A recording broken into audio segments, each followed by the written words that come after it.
I love feeding the wildlife in my garden, especially the birds.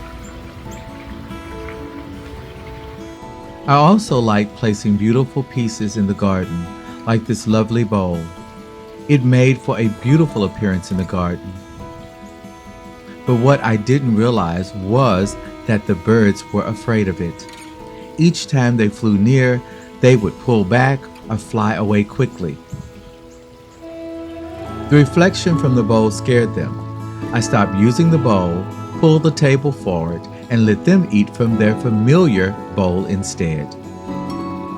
Now they can eat in peace, and I can enjoy the bowl. Who knew?